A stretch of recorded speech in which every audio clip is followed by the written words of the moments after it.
I have lived a life long enough to see that intelligence is common, but wisdom is a rare and sacred light.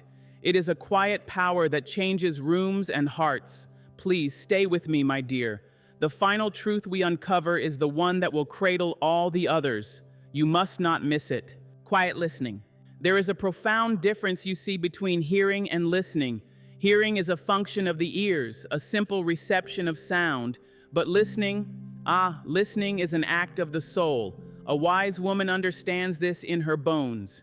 She has learned that the world will tell you everything you need to know, if only you will grant it the courtesy of your silence.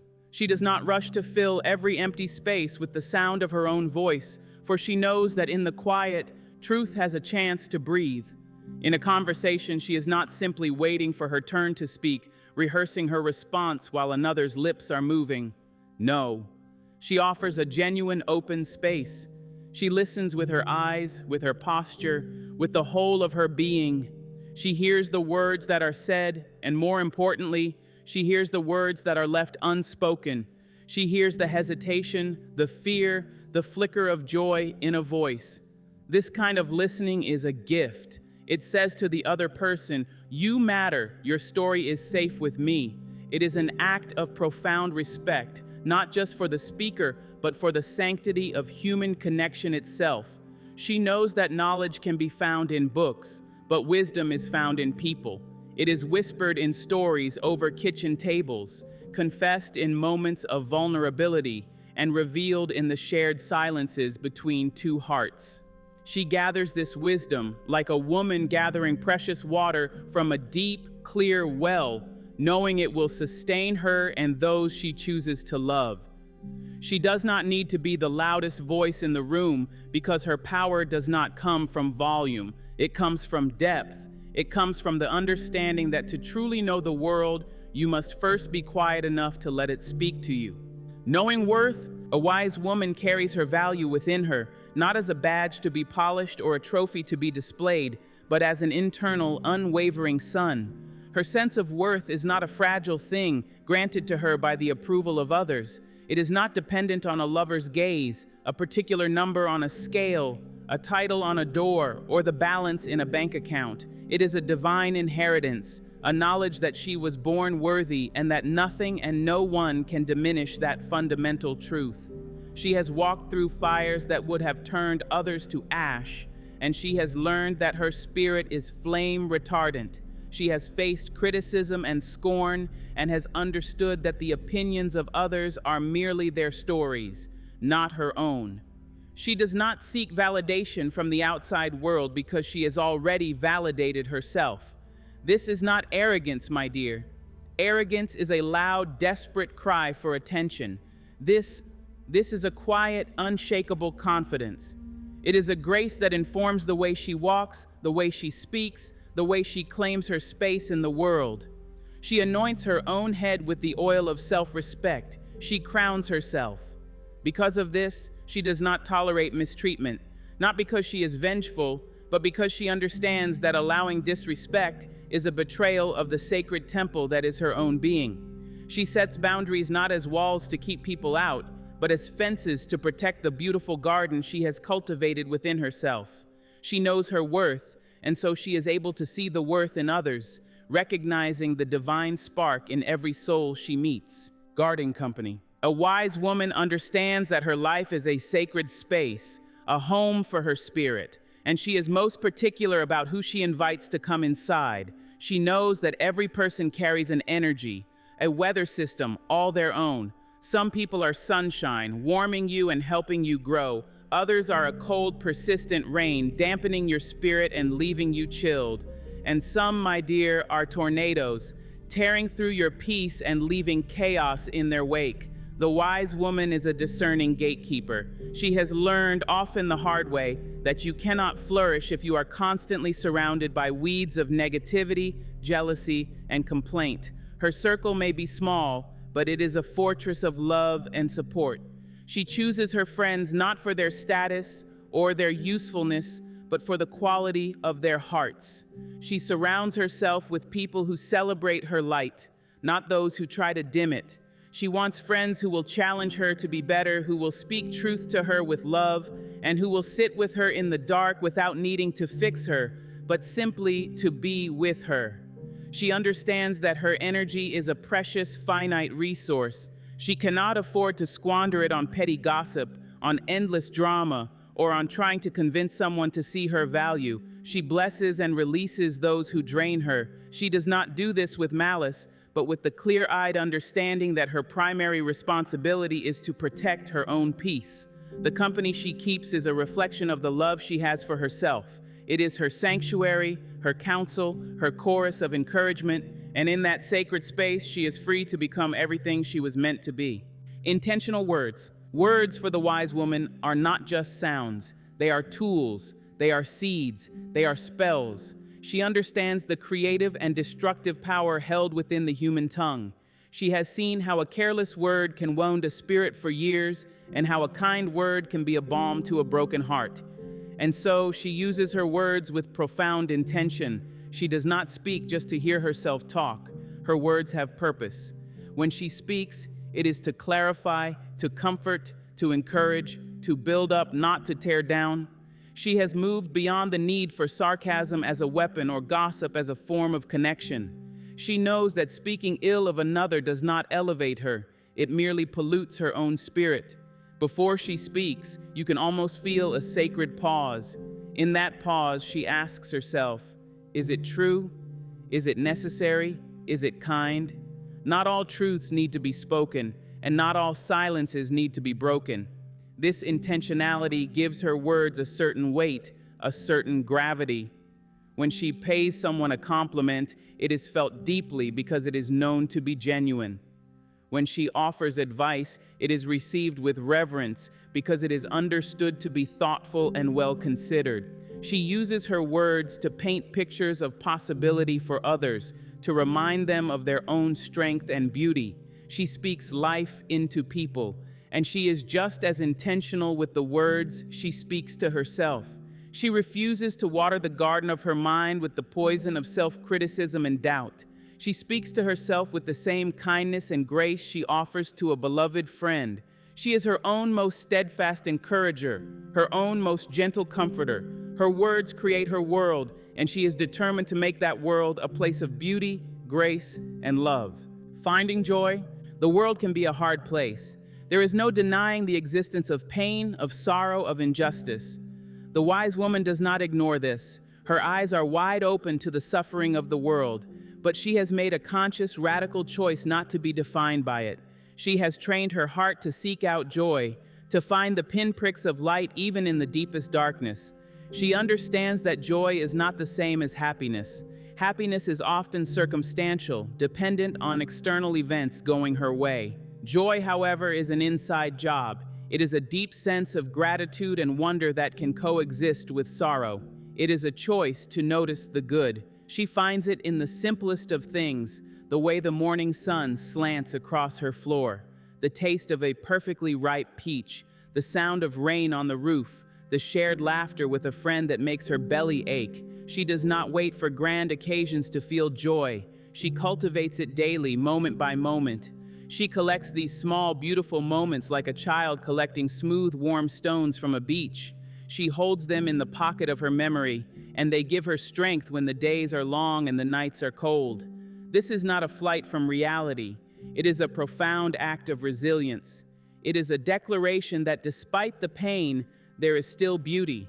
Despite the struggle, there is still grace. By choosing to find joy, she refuels her spirit. It gives her the energy to continue to do the hard work of living, of loving, of fighting for a better world.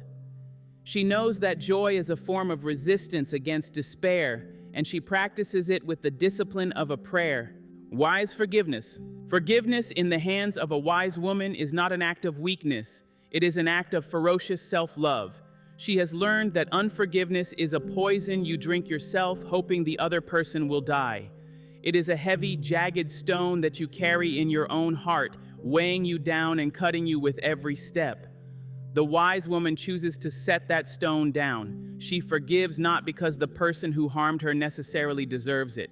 She may never forget the lesson the pain taught her, But she forgives to liberate herself. She forgives to reclaim the space in her heart that bitterness has been occupying.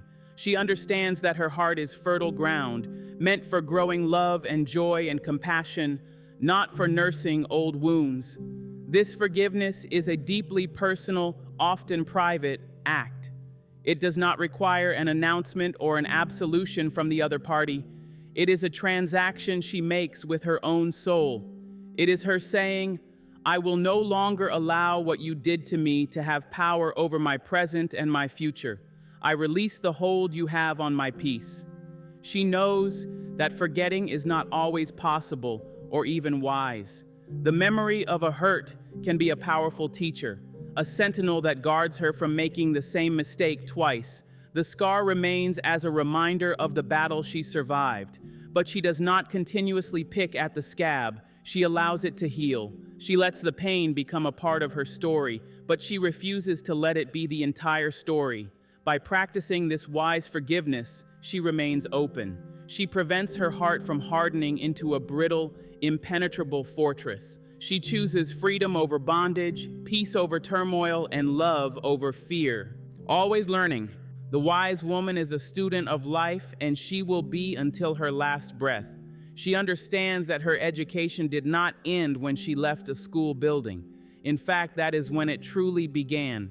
She approaches the world with a sense of curiosity and humility, knowing that there is always something new to learn, some new perspective to understand.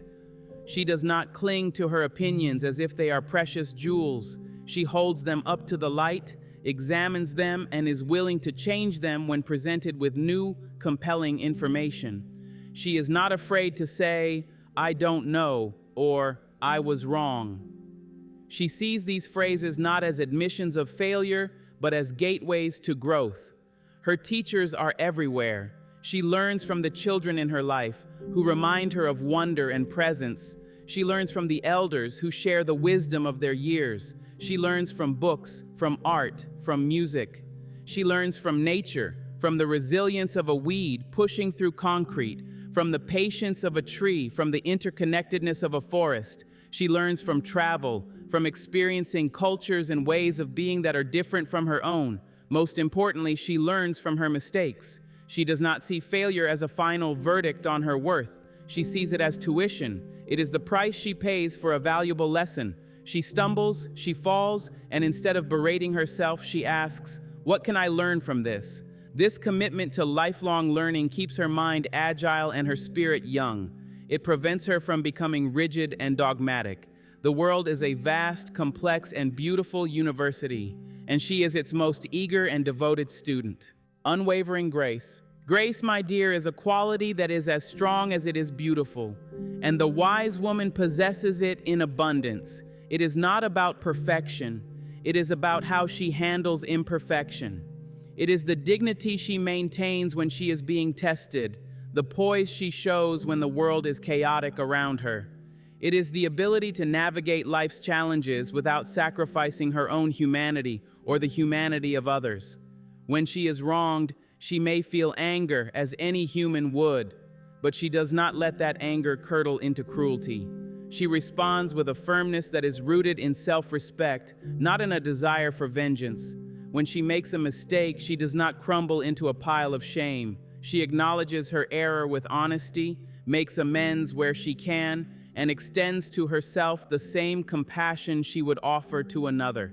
This grace is visible in her movements, in the calm cadence of her voice, even under pressure. It is a kind of inner balance, a deep well of peace that she can draw from when storms are raging. People feel it in her presence. It is a calming influence, a quiet strength that makes others feel safe and seen. This is not a passive quality. It is an active strength. It is the courage to choose kindness when it would be easier to be cruel. It is the strength to be gentle in a world that is often harsh. It is the wisdom to know that her reaction to a situation is one of the few things she can truly control, and she chooses again and again to respond with an unwavering, powerful grace. Nurturing spirit. A wise woman knows that she is not an island. She is part of a vast, intricate web of humanity. She understands the sacred duty of tending to that web. She has a nurturing spirit, not just for children or for family, but for her community, for humanity itself. She is a waymaker. She sees potential in others, often before they see it in themselves, and she makes it her business to water that seed. She offers a word of encouragement, a helping hand, a listening ear. She understands that her own light is not diminished by lighting someone else's candle. In fact, it makes the whole room brighter. This nurturing is not a performance. It is a quiet, steady, and often unseen labor of love. It is the meal she brings to a grieving neighbor. It is the mentorship she offers to a younger colleague. It is the safe space she creates where people feel they can be their authentic, vulnerable selves. She celebrates the successes of others with genuine joy, free from the poison of envy. She knows that another woman's triumph is not her defeat. It is a victory for all of us. She is a source of comfort and strength, a soft place to land. People are drawn to her warmth, to the feeling that in her presence they are accepted and cherished. She is the proverbial village well from which others can draw strength, but she is also wise enough to know she must replenish her own water. Her nurturing of others flows from a deep and abiding nurturing of herself. She knows she cannot pour from an empty cup, so she tends to her own spirit with the same love and care she gives to the world. Embracing stillness. In our world of constant noise, constant motion, constant demand, the wisest act a woman can perform is to be still. The wise woman is not afraid of solitude. She does not fear the quiet. In fact, she actively seeks it. She knows that it is in the stillness, away from the clamor of the world's expectations and opinions, that she can finally hear the soft, true voice of her own soul. Solitude is her sanctuary. It is where she recharges her spirit, where she untangles the knots of her thoughts, where she reconnects with her deepest self. She carves out time to simply be. Not to do, not to produce, not to achieve, but to be. In these moments of stillness, she can take inventory of her heart. She can ask herself the important questions. Am I living in alignment with my values? Am I being true to myself? What does my soul need? She is not running from the world, but rather she is gathering the strength to meet it more fully. She understands that all the wisdom, all the grace, all the strength we have discussed flows from this central practice. You cannot know your own worth if you never spend time alone with yourself. You cannot use your words with intention if you do not have the quiet space to consider them. You cannot find inner joy if you are constantly distracted by outer noise. This embrace of stillness is the foundation. It is the rich, dark soil from which everything else grows. It is where she remembers who she is before the world told her who she should be. This wisdom is not a destination you arrive at, my dear. It is a path you choose to walk every single day. It is in the small choices, to listen, to forgive, to be kind to yourself, to find the quiet moment. It is a gentle unfolding, a lifetime of becoming. Do not be discouraged if you falter. Simply rise and with grace take the next step. The world is waiting for the unique and beautiful wisdom that only you can offer. Go on now and be the light. I had to pause the video at wise forgiveness. The idea that you forgive for your peace, not their absolution, just shattered something open for me. I've been carrying so much bitterness like a shield, but she made me realize it's actually a cage. This felt like permission to finally find the key. Has anyone else struggled with this? This entire message felt like a warm hug for the soul.